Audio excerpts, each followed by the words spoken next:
Ja, schon fast uns ein bisschen größer machen. Aber 11, ey, das ist schon... Heute habe ich nicht meine hohen Schuhe an. Ja. Moin und herzlich willkommen auf unserem YouTube-Kanal Richtung Himmelblau. Ihr erinnert euch, im letzten Video waren wir auf dem Gelände von Tiny Seaside in Dänemark, was uns so großartig gefallen hat, dass wir gedacht haben, hey, wir wollen auf jeden Fall die Leute hinter den Tiny Häusern kennenlernen. Und was soll ich sagen, wir haben sie auch kennengelernt, und zwar einen super Typen, den Grimor. Wir haben telefoniert und ich muss sagen, also da war die Verbindung gleich so großartig. Er hat uns gleich eingeladen, deswegen habe ich gesagt, boah geil, da fahren wir hin, das gucken wir uns an, was machen die noch so, und deswegen sind wir heute hier. Moin. Moin. Vielen Dank für die Einladung. Sehr gerne. Kannst du ganz kurz was über euch und eure Firma erzählen? Was macht ihr hier so, außer diese wundervollen Tiny Häuser? Genau, wir sind hier bei Tiny Hüge im beschaulichen Sörup in Mittelangeln. Wir designen hier die Häuser, verkaufen hier die Häuser, entwickeln die Häuser und haben noch andere Firmen hier, aber wie man sehen kann, ist hier jetzt alles voll mit Tiny Häusern und das ist so unser Ding. Cool. Wir lassen uns das jetzt mal erklären und auch im Detail zeigen. Los geht's. Also wir sind ja jetzt hier im gleichen Grundriss wie auf Keines. Quasi das Tiny House, was wir schon sehr, sehr gut kennen. Genau. Und Susi sagte gerade, diese Griffe, da weiß sie halt nicht so gut. Ich muss halt sagen, wir haben die gleichen Griffe auch für unser Wohnmobil gekauft, weil ich fand die echt ganz toll. Also ich finde die auch optisch gut. Und Susi meinte, dass sie nach einem Jahr wahrscheinlich so ein bisschen abgegriffelt aussehen. Aber das finde ich halt, macht halt auch ein bisschen den Charme aus. Denn Leder muss natürlich auch immer so ein bisschen robust aussehen. Und es gibt dem dann, finde ich persönlich, auch nochmal eine andere Note, einen anderen Charme.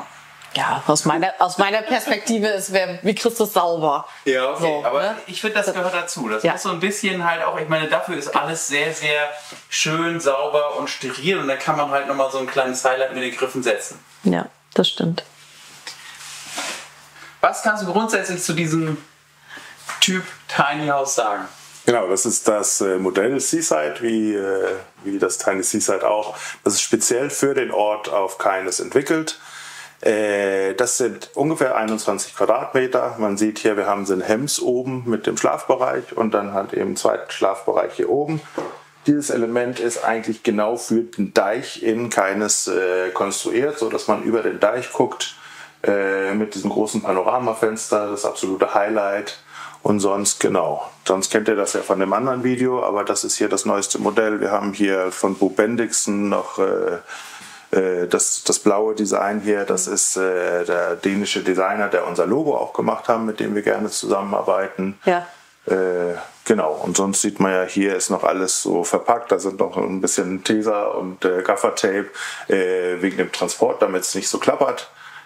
Aber sonst ist das so ein fertiges Tiny House zum Also ihr habt das Tiny House extra für den Standort in Dänemark entwickeln lassen. Richtig, ja. Ja.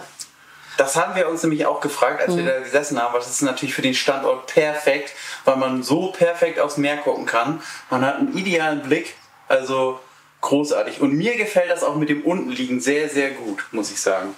Also ich finde, das ist wie so eine kleine gemütliche Höhle da unten. Kann man gut schlafen. Genau, also ich habe das schon mal gehört, dass man da, normalerweise denken wir das ja immer als den Kinderschlafplatz. Für mich ist es jetzt auch ein bisschen zu niedrig. Ich bin lieber da oben. Ja, verstehe. Ich kann da rein, aber das ist normalerweise, ist das auch Feedback auch von den Kindern. Das hat diese Höhle, das ist genau das Richtige für die und dann den Stauraum für die Spielsachen und so weiter. Ja. Aber das kann man natürlich machen, wie man möchte.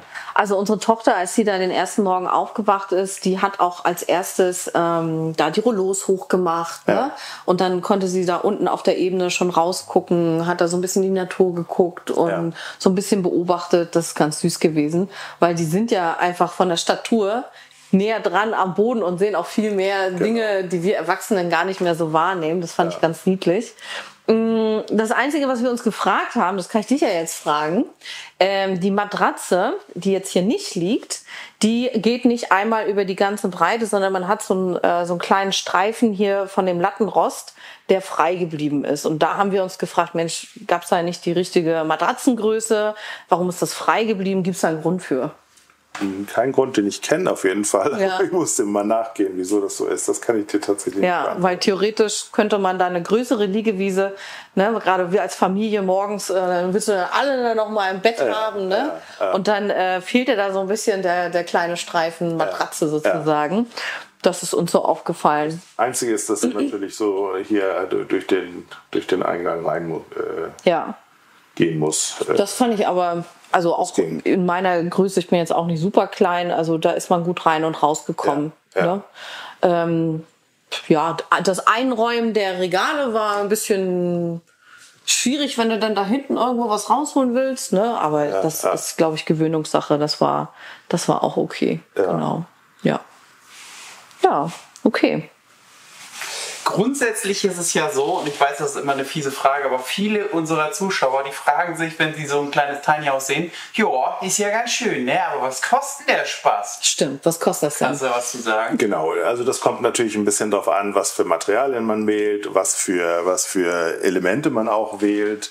Das heißt, wenn ich zu euch komme als Kunde, kann ich das frei bestimmen, was ich dann halt für eine Arbeitsplatte haben möchte oder für einen Boden haben möchte? Im Prinzip schon, ja. Also frei bestimmt. Wir haben natürlich unsere Zulieferer auch von den Sachen, aber alles ist machbar im Endeffekt. Ja. Also wenn man Spezialwünsche hat, dann gucken wir uns das gemeinsam an, ob das umsetzbar ist und dann machen wir das auch. Also wenn ich jetzt hier pinke Fronten haben wollen würde. Das kann man alles regeln. Also das kann was ich nicht will, aber ich könnte. Das kann man komplett so darstellen, wie man das gerne möchte. Ja.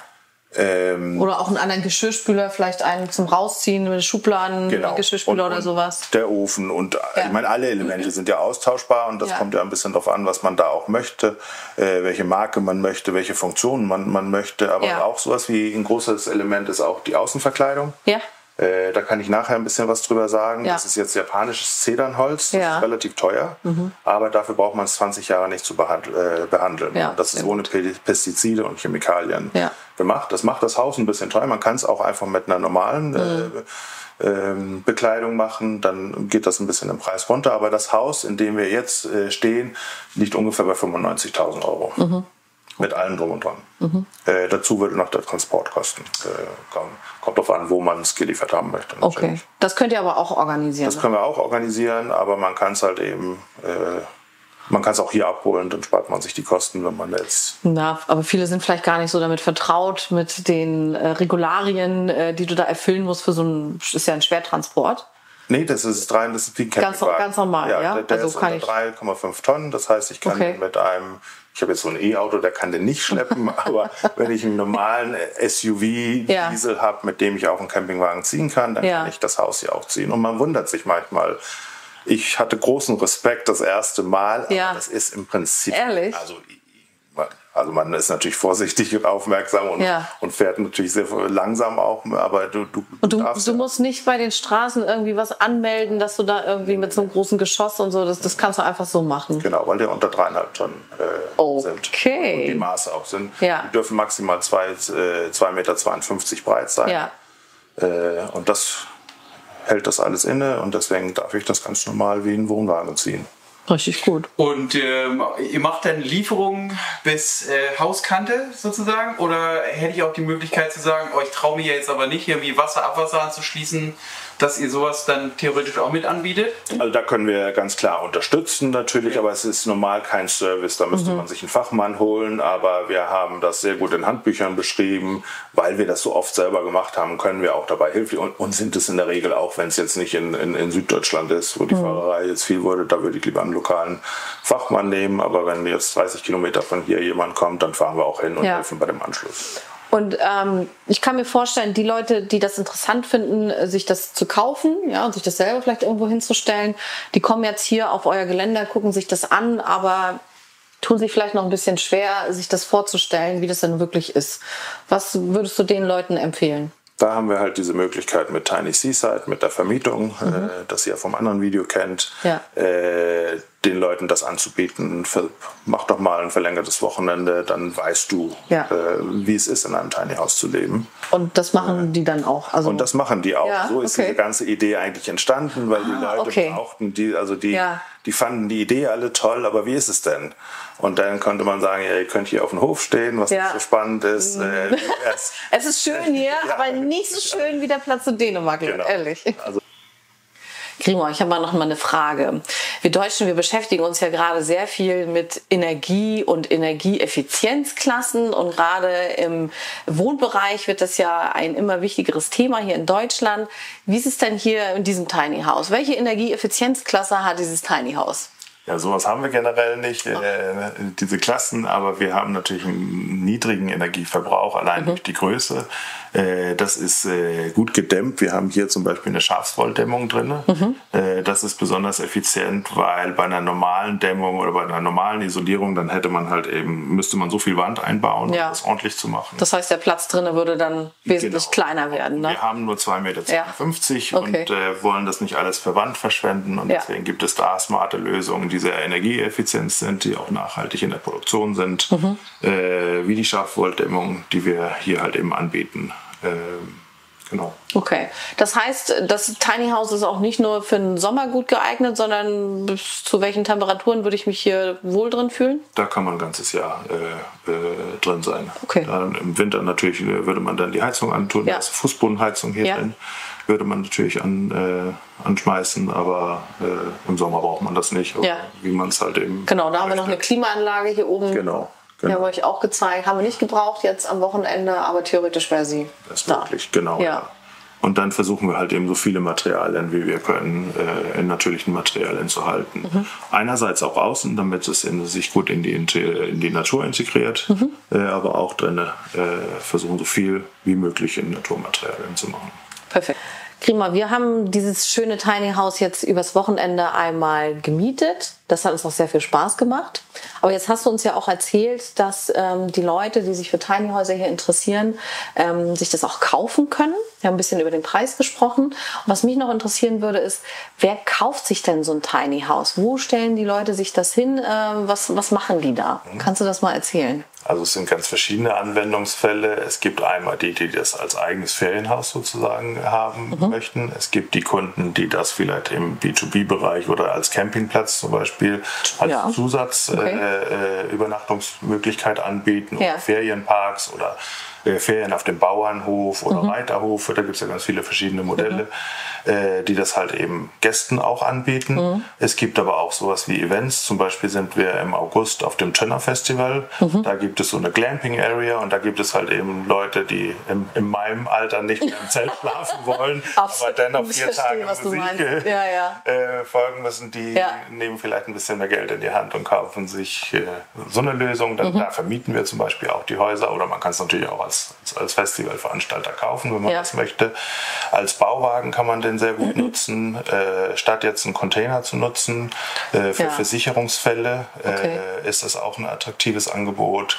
Statt jetzt ein Hotel, man hat die Möglichkeit vielleicht von zu Hause aus den Aufbau seines Schadens wieder mitzuverfolgen oder wenn man Haustiere hat und so weiter. Oder wenn man neu baut vielleicht und noch nicht fertig ist. Genau, dann könnte man sich das auch vorstellen. Okay. Interessant ist es ja auch so als zeitweilige Lösung. Man hat zum Beispiel auch so Gebiete, die neu gebaut werden in Stadtteilen und da weiß man, die Bauarbeiten fangen erst in 8 Jahren an, aber da könnte man zum Beispiel Tiny Häuser auch für die Übergangszeit einsetzen. Wenn man die Genehmigung bekommt, das wäre so ein bisschen meine nächste Frage. Was wäre dann für all die Fälle, die du jetzt beschrieben hast, der Vorteil, so eine Mobillösung dahin zu stellen und jetzt nicht ein Container oder irgendeine Hütte oder irgendwie sowas. Also die kann ja auch vermietet werden. Also was ist denn dann da der Vorteil? Was würdest du sagen? Der eine Vorteil ist natürlich die Mobilität. Die braucht man nicht unbedingt in jedem Fall, aber die ist natürlich da gegeben. Und dann ist das, man ist einfach dichter an einem Zuhause, weil man alles hat, weil man die ganzen Geräte hat und die Ausstattung hat und man hat im Vergleich zum Container jetzt zum Beispiel hat man mehr dieses Häusliche. Also die Leute fühlen sich sofort zu Hause. Es sieht besser aus, definitiv. Genau. Das sind so die unmittelbaren Vorteile, aber natürlich die Mobilität auch, dass man kann es nachher verschieben, man kann das Haus auch wieder verkaufen, ohne jetzt ein Fundament aufzureißen, einfach weiter zu verkaufen. Und die rechtliche Komponente, also gibt es da was zu beachten, also Genehmigungsverfahren etc., ist das kompliziert, wenn ich mir sowas hinstelle? Also wenn ich einen kompletten Anschluss darauf, dann brauche ich die Genehmigung dafür. Anschluss für Wasser, Strom. Genau, diese Genehmigung brauche ich. Wenn ich ein autarkes Haus nehme, dann brauche ich das nicht. Die Häuser sind klassifiziert wie Wohnwagen. Das heißt, dass die Versicherung ist auch eine Vollkasko zum Beispiel. Und diese ganzen Versicherungen sind durch die Autoversicherung sozusagen abgedeckt. Okay. Das heißt, es wird wie ein Wohnwagen versichert. Okay, ja, cool. So, wir haben uns jetzt noch mal draußen hingestellt, weil Grimor erzählt uns jetzt noch ein bisschen was zur Außenfassade, was hier das Besondere ist. Was für Material habt ihr hier verwendet? Genau, das ist japanisches Zedernholz, was wir hier verwendet haben. Das gibt es in verschiedenen Farbnuancen. Das ist jetzt das hellste. Das ist eine 500 Jahre alte japanische Tradition. Da wird das Holz verkohlt, dadurch verschließen die Poren. Und das bedeutet, die sind ohne Chemikalien und Pestiziden behandelt, sind danach nur eingeölt. Und dadurch schließen sich die Poren. Und das bedeutet, dass man die 20 Jahre lang nicht behandeln braucht. Ja, 20 Jahre ist mal eine Ansage, ne? Dann können wir uns um andere Dinge kümmern. Grimor, wir haben jetzt sehr viele über Tiny Häuser gesprochen. Lass uns doch mal über Steine sprechen. Ja. Nein, Scherz. Also, hier ist noch ein bisschen Baustelle. Was ist hier los? Was plant ihr hier noch? Genau, hier wollen wir einen Ausstellungsraum. Wir kriegen eigentlich täglich Besucher, auch unangemeldet, was wir sehr toll finden. Okay. Begrüßen hier immer sehr gerne Interessierte. Also kommt ruhig alle mal hier vorbei. Klingelt einfach und dann zeigen wir euch das hier. Und hier wollen wir halt eine Ausstellung haben. Wir haben schon die Fundamente dafür gesetzt und werden dann insgesamt 5 verschiedene Tiny Häuser hier stehen haben, voll möbliert, damit man noch besseren Eindruck bekommt, was ist das hier. Und freuen uns immer super, wenn die Leute vorbeikommen und Fragen stellen. Das ist ja neu und das ist, viele Leute haben sehr viele Fragen und dann ist es am besten einfach nur anzurufen oder vorbeizukommen. Einfach vorbeikommen. Ihr hört das, ja? Das war jetzt eine Einladung für euch. Also kommt gerne her, sprecht mit Grimor, trinkt einen Kaffee mit ihm, schaut euch die Tiny Häuser an. Es ist super spannend. Genau. Ihr seid herzlich willkommen. Also das Wochenende auf keines, so spricht man es übrigens aus. Das hat mir richtig gut gefallen. Uns allen hat es sehr gut gefallen und wir können uns vorstellen, da auch noch mehr Zeit zu verbringen. Aber in der Vermietung, das könnte ein bisschen teuer für uns werden. Könnte ich so ein Tiny House bei euch auch kaufen und das dort vielleicht stehen haben? Wäre das möglich? Genau, das bieten wir auch an, dass man die Tiny Häuser bei uns kauft und dann kann man sich ein Stückchen Land pachten bei uns. Moment, wir sprechen jetzt über Dänemark und soweit ich informiert bin, kann ich als Deutscher in Dänemark, wenn ich dort nicht lebe, dauerhaft gar nichts kaufen oder pachten. Das ist nicht so? Weil es ein mobiles Tiny House ist, ist das wie ein Campingwagen. Ich kann ja als Deutscher auch mit meinem Campingwagen nach Dänemark und dort in einem Zeitraum auf einem Land sein. Und das ist im Prinzip nichts anderes. Ich würde dann einen Verpachtungsvertrag über so und so viele Jahre aufsetzen. Gleichzeitig übernehmen wir dann den Winterdienst. Und als ganz wichtiges Element ist, in dem Moment, wo du es nicht selber brauchst oder du das für deine Familie brauchst oder für Freunde, dann kannst du das sozusagen in Partnerschaft mit uns über unsere Kanäle vermieten. Wir übernehmen dann auch die Reinigung und unsere Buchungsplattform und unser Social Media und was wir so alles im Vermarktungsbereich machen und helfen dir sozusagen oder gemeinsam vermarkten wir das dann an Kunden in dem Moment, wo du es nicht selber brauchst. Das heißt, muss ich mich um gar nichts kümmern? Ihr macht das alles für mich? Genau. Ich muss es nur kaufen? Genau. Okay. Wir setzen dann so einen Pachtvertrag auf und dann war's es. Okay, und ich refinanziere das durch die Vermietung, die aber wieder über euch laufen kann. Genau. Das hört sich nach einem ganz interessanten Konzept an, muss ich sagen. Auf jeden Fall. Wir stehen jetzt hier nochmal vor einem anderen Modell. Das habe ich so noch gar nicht gesehen. Ich glaube, das ist auch nicht in der Vermietung. Was ist das hier hinter uns? Genau, das ist das Modell Hubertus, was wir uns hier angucken. Das ist für einen Jäger gemacht. Einer unserer Gründer ist Jäger. Ach was. Das hat oben einen Hochsitz. Das ist deswegen die Leiter. Okay. Das hat eine Brenntoilette. Das hat einen Ofen und das hat einen gasbetriebenen Kühlschrank, sodass man komplett autark mit dem für einen Zeitraum leben kann. Das hat aber auch die Anschlüsse. Wie lange ungefähr kann ich damit autark stehen? Was würdest du schätzen? Ich kann das länger. Ich würde jetzt nicht empfehlen, mehr als eine Woche oder 14 Tage. Dann Aber im Prinzip ist es komplett autark und kann so lange betrieben werden, wie man möchte. Man muss natürlich dann nachfüllen. Ne? Ja. Das heißt, wo stellt der Gründer, für den das gebaut wurde, wo stellt der sich das hin? Zum Beispiel, da stellt er sich in den Jagdgebieten, in den Wald. In den Wald direkt. Genau. Und dann kann man sich gemütlich oben auf dem Hochsitz setzen und Ausschau halten. Ja. Ich bin jetzt selber kein Jäger, aber ich kann mir das schon gut vorstellen. Ja, richtig gut. Schöne Idee. Das heißt aber auch im Umkehrschluss, ich kann mir bei euch auch mein Wunsch-Tiny House zusammenstellen. Also wir haben ja ein bisschen über die Materialien drin vorhin gesprochen, dass das anpassbar ist, aber ich kann sogar noch mehr individuell werden mit euch. Genau, es gibt ja Leute, die wollen das vielleicht nur als Büro, jetzt bei dem ganzen Remote Working und was wir so alles Absolut. Corona-Epidemie oder Pandemie Gott sei Dank, Gott sei Dank ist es so. Das halt eben, die wollen dann zum Beispiel, einige wollen gar keine Badezimmer, weil das vielleicht dicht an einem existierenden ist, wollen den Platz dann anders nutzen. Alles ist machbar im Endeffekt. Okay.